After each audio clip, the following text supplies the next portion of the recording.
Hello people, what is going on? Welcome back to the channel. This is Sorin and today we're going to talk about my biggest mistake in World of Tanks in the past 20,000 battles. It is going to be in the Forge 155, of course the tier 10 premium, or is it a reward vehicle? You can get yourself this vehicle from the bond store. Obviously it's a worse Forge P or probably better, depends on what category you are talking about.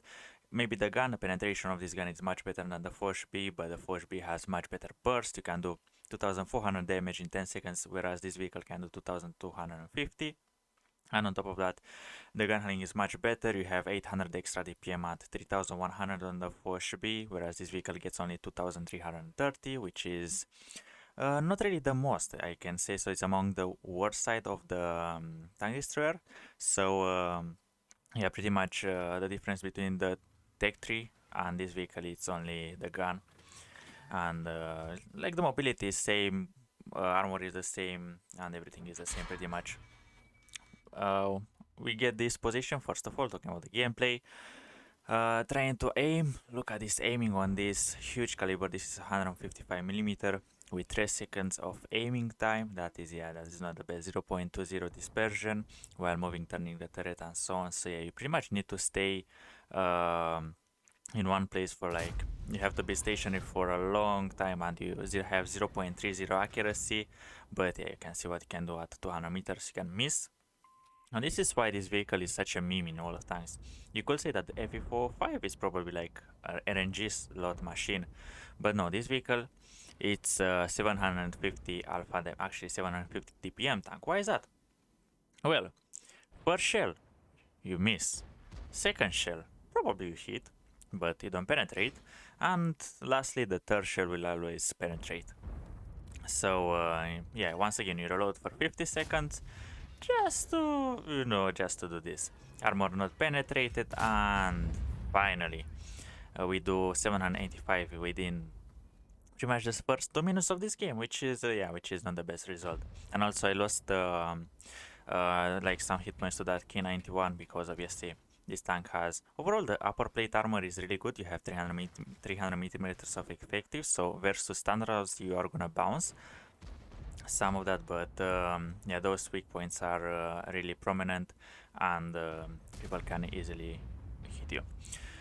In terms of the ammunition, I really like this vehicle because obviously good AP pen, 293 is really good. You can overmatch. 395 hit, it's really decent once again. And come on, look at that aiming time. And come on, why this tank has to disappoint? Okay, we find actually a stationary target, which look at that aiming. Finally we connect, we bounce one shell, and the K91 is just playing so good over there. It's like he's doing the right thing. He's using his mobility, rate of fire, good armor, good upper structure. The K91 is a really good tank, but when you connect 395 meters hit pen, yeah, pretty much we roll the dice over there whether you can whether we can kill him or not. But yeah, we lost pretty much like 1,000 hit points to that guy, so not the best play. But yeah, we are up a kill and pretty much not even 2,000 damage. So yeah, you cannot really say that the Forge B is gonna do the most amount of damage in terms of DPM or playstyle, but you really need long-winded games to play this. Now what we are trying to do, we are pretty much what I'm doing, waiting whilst looking at those guys with the third person view, because once the VK fires, the 60 DP fires, I have pretty much like a 10 seconds reload on them, like 10 seconds where I can do like 1 or 2 shells to them. So that's gonna be my main plan. Of course I see the Jack Panzer turning his side, so it's the perfect time to strike. Now we're waiting for them. You see the 60 TP, it's being concentrated over there. The VK is doing a really good job by hiding his weak point over there to the shoulder. 60 TP is getting hit. Come on guys, fire. Okay, one fired and the 60 TP fired as well. So yeah, once again connected, 395 hit straight to that side. We are looking for the lower plate.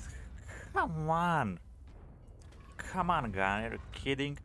And by this time I was so pissed. I said to myself, you know what? Let's go for a reload once again. Let's just chill for 50 seconds and consider our life choices. Um, Remember this shot, guys. Remember this. Because this shot is gonna really make a difference at the end.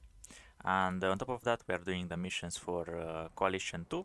I mean, if you connect 4 shells, then there is boom, mission done. And on top of that, we are trying to do TD15. I mean, I'm doing this TD15 for the past 2 years, and I never finished it. So yeah, I never dealt 8k damage in World of Tanks because the games are too quick, or I don't have the tank setup for this. And in terms of the setup, what equipment you should use? Probably vents, an aiming device I'm using, and also the IRM. But I'm using binoculars because I don't have money to buy the ventilation on this vehicle. Or probably on a really close quarters combat, you might drop down the IRM just to use hardening to have yourself slightly more hit points. And now we are just looking to see where we can get some free easy damage, and we're just just switching sides because this tank is actually quite mobile. You can go 50 km an hour, but you cannot really reach your that was a bad shot by me. You can't really blame the gun hit where I was aiming. Yeah, in terms of mobility, this tank cannot actually reach 50 km an hour even hard. You can reach 49.90, but yeah, I believe you see where the ground resistance are going. So yeah, pretty much you can move yourself, but not really the fastest. So yeah, there's like the Foch and the Foch. This Foch and the Foch B are not really the most the best tank destroyers. Like they're occasionally good, but never the best. And we finally managed to connect another one shot after I don't know 7 minutes. We dealt 3k damage. We finish our missions. We're happy. We have 2 kills, and now once again we're going for 50-second reload. So this is the perfect time. I mean, this tank is reloading slower than the artillery piece, so you can pretty much go do the dishes, walk your dog, and you still have plenty of time to, just to reload. And by this time, enemies are having like slightly more better positioning. Like they have fully secured this town over here, and they're making pressure towards our defensive lines. And over here, what I was trying to do by the time, try to clip those guys, but of course I switch my life changes just because they have the heal, and I could easily get clapped into my side or the rear armor. Really interesting thing, my engine doesn't work.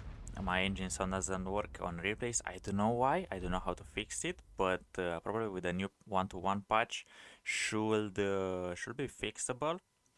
And yeah, over here as you can see, I was thinking like, how can I get a free easy shell into those guys? But because this map it's so annoying, once someone conquers this, you cannot really make crossfire.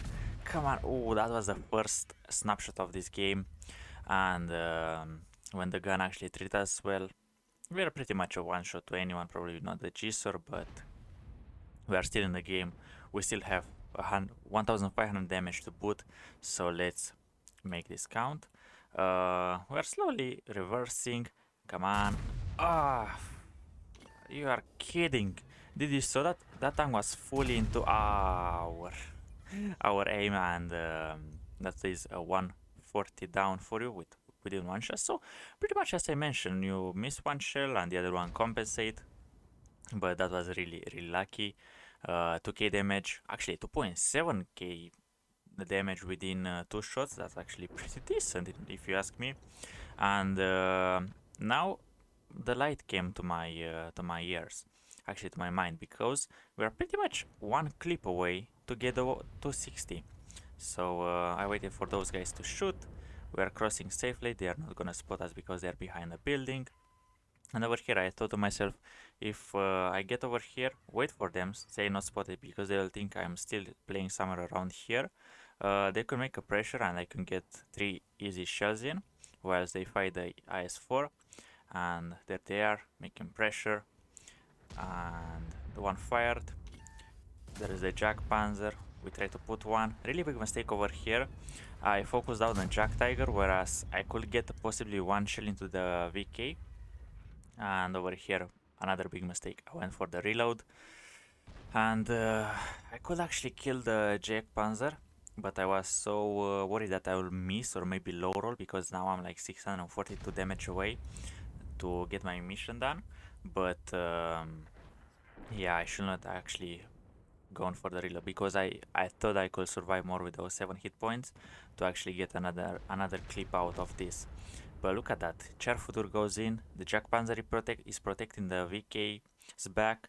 The VK is protecting Jack Panzer's back. Those guys are playing really nice. I mean, those guys are really doing the teamwork.